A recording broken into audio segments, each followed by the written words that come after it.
For years, people have felt outcasted by society's standards. Gender, sexuality, religion, ethnicity, and class has been something people have been discriminated for. It wasn't until 2014 that gay marriage was legalised in the UK. The question is, what happened to get there? Before 1861, homosexuality was considered a sin punishable by death.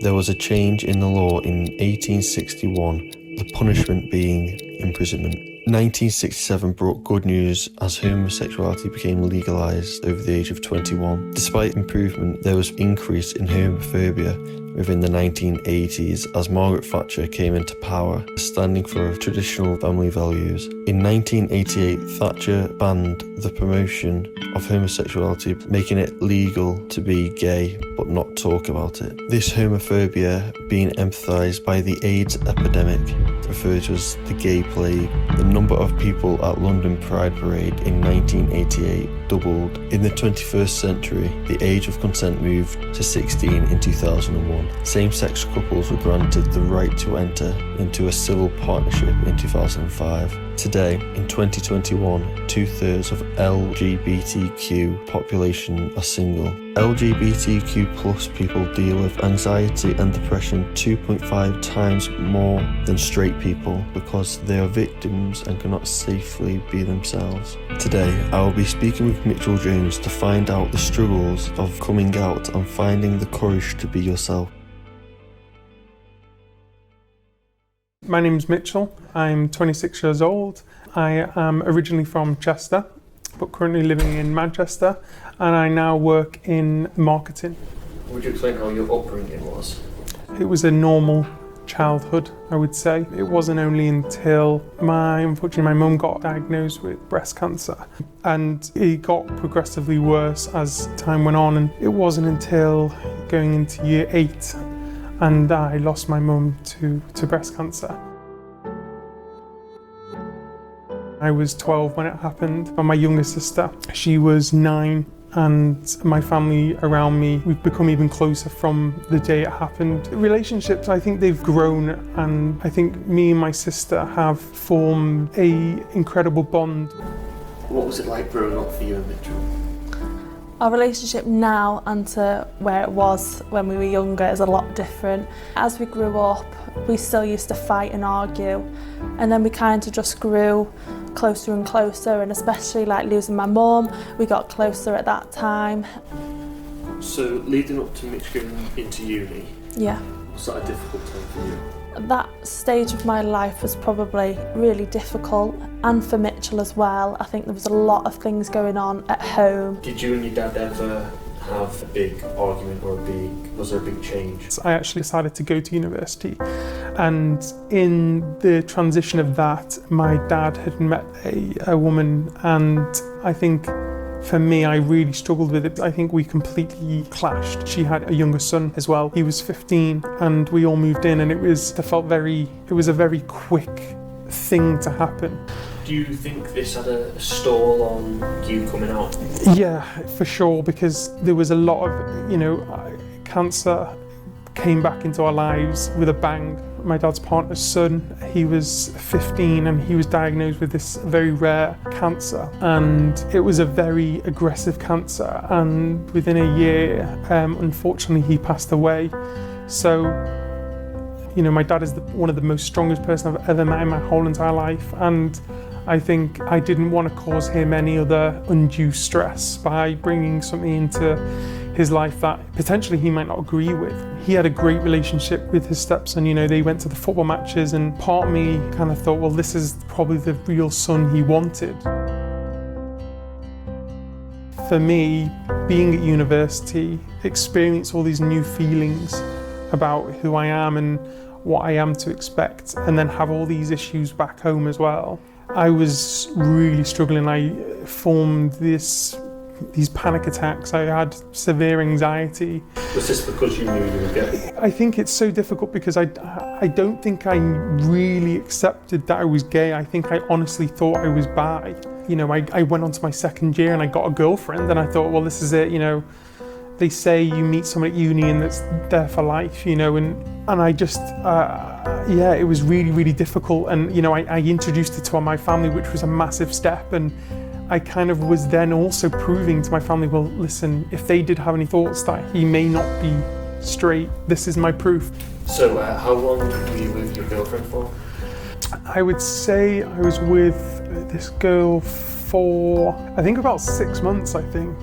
And in those 6 months, I can honestly say it was probably the most difficult time, you know, and I was getting myself even more stressed up, and it got really bad for me that I actually went to the university to seek some sort of counselling, and she scheduled in these 5 counselling sessions. So I actually broke up with this girl, and in my 3rd counselling session I said to her, like, listen, I've broken up with this girl and I'm feeling these other things, and she was asking me, you know, what are you feeling like? And I remember just I burst into tears, and she was like, you know, this is a really safe place, you can trust me. And in my tears I said, I think I'm gay. She said, does anyone else know? And I said, no. I was like, you are literally the first person that I have said, I think I'm gay, you know, and used the word gay because I always told myself bi. It was like this weight had been lifted off me. I think 2 weeks later, I was in a bar. I saw someone on my course who I knew was gay, and I went up to him and, you know, introduced myself to him and said, listen, hey, you know, do you want to, you know, fancy going out sometime? It was a kind of a blurb, and I said, I'm not out to anyone. I said, that, you know, I said, this must be really, you know, secret. I can't tell anyone. And yeah, and he said, yeah, that's fine, you can arrange to meet up. And 2 days later I went to this counselling session, and I didn't know what to do now, and she said, well, let's set a goal. Who do you want to tell one particular person? And I remember that was, I don't know why, it was always Abby. She said, well, this is you now. This is the start of your new journey. And from that day, I never ever had a panic attack again. I was with Brandon for 3-4 months maybe, till I came out to my sister. I remember I FaceTimed her, and we had a normal conversation like we normally would, and she knew there was something wrong. And I said, no, I'm fine, it's okay, you know, whatever, I'll speak to you again. And I said, this is my chance now. So I texted her. I said, I've met someone, and it's you know, he's Brandon, and he's amazing. And she FaceTimed me back, and I'm like literally in tears. And she's like, why are you even crying? You know, I said, I just don't know. I said, she was like, it's fine, everything's gonna be okay. You know, like, I knew I could completely trust my sister Abby with it. And I said to her, I said, listen, I'm not ready to tell Dad, or I'm not ready to tell anyone else. I said, but I'm just so glad I have you to talk to. And it was a struggle to try and keep everything a secret, and that in itself was also just as hard dealing with having this second life. Mitchell, really, we were just talking as we normally do, texting each other, and he was just messaging me back, and then he just come out and just said, I forgot to tell you something. And then he texted back and said, how would you feel if I told you I wasn't 100% on my sexuality? And my reply to that was, and why would that bother me? So fast forward a couple of months, you know, my sister being the only one who knew, you know, Brandon still keeping our relationship secret, and we were talking through, and we said, who's the next person I'm going to tell? And I couldn't face the fact that I still had to tell my dad. So the next person who I wanted to tell was my Auntie Kay, who is my dad's sister. I sent her a text to just kind of say, listen, hey, I've met someone, he's great, you know, and we're in this relationship, and you know, she just said, okay, you know, that's great, you know, we still love you, we still, you know, you're still Mitchell, you're not anyone different. And you know, that was amazing to hear, because I didn't think that was even possible.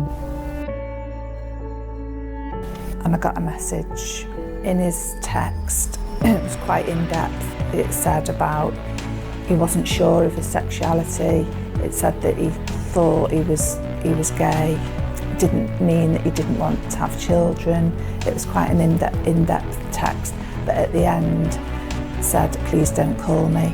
He obviously didn't feel comfortable talking about it. So I spoke to him through a text and said that, you know, I loved him, whatever. Didn't change my relationship with him at all. So when you and Mitchell started going out, and obviously he didn't tell anyone, what was that experience like for you? At the beginning, it was very much a thought of kind of understanding. I knew what he was feeling, I knew the thoughts of, you know, if people find out, what's going to happen. You know, that again, it's that fear and that kind of thought of you're not going to be accepted.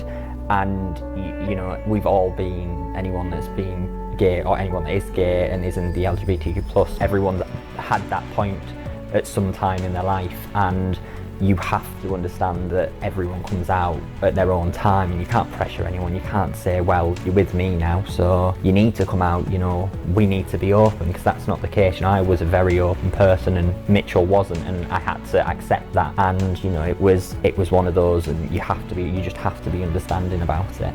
I kind of was like, you know, I wanted him to come out, but again, I couldn't force that, and I couldn't push it because it wasn't my choice.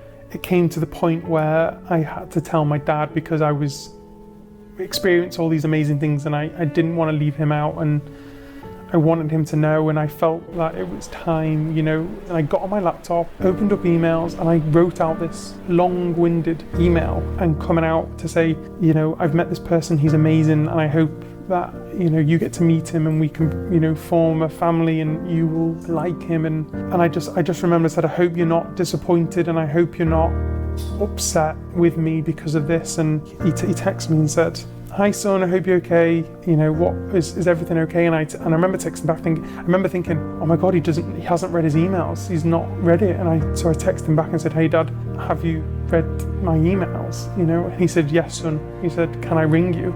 So I'm like, oh my God, I'm starting like getting really worried. I'm like, what's he gonna say? You know, he didn't give anything in that text message. And he rang me and I said hello, and he said, are you okay? I said, yeah, I'm fine. Are you? And he's like, yes, I'm on my way. And I said, on your way where?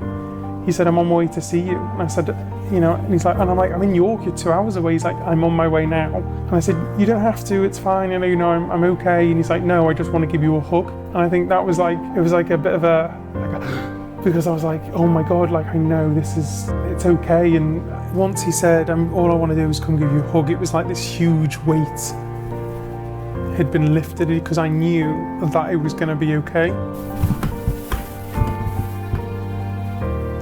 So where do you guys see yourselves in 5 years? Well, 5 years I'll be approaching 30, so it gets, so I had a bit of Botox I think. But yeah, I think me personally, I do see ourselves either engaged or potentially married, maybe towards the later part in 5 years, I think. We want the same things, I think, that most couples want. We want to start, you know, we feel, you know, we've started our life now, you know. I think, you know, the next step for us, like Mitchell says, it is that kind that next step in life, it's isn't literally, it's the stepping stones of most people's lives, most couples' lives. It's, you know, looking at getting engaged, looking at getting married, buying a house and moving also, on, having kids. And I think that again is another topic that's very kind of, you know, you mention it as a gay couple and people are like, oh, but how you yeah, everyone's like, how do you have kids? And it's like, well, there's so many different options as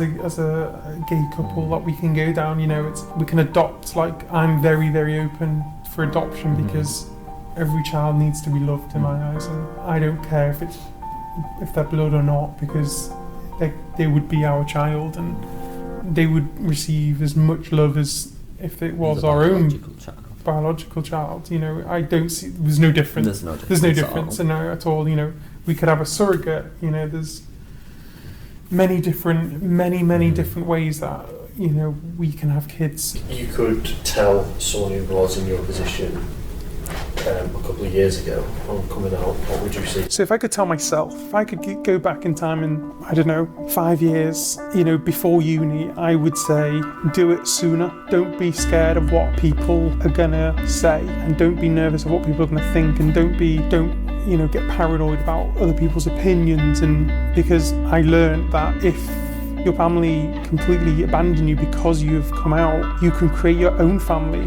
with friends and other like-minded people. But if I was to say to someone else, I would say do it when you feel you want to do it. Don't ever think that you have to do it. There is never a good or bad time to come out. It is totally a personal journey. Do what's best for you. Don't worry about anyone else.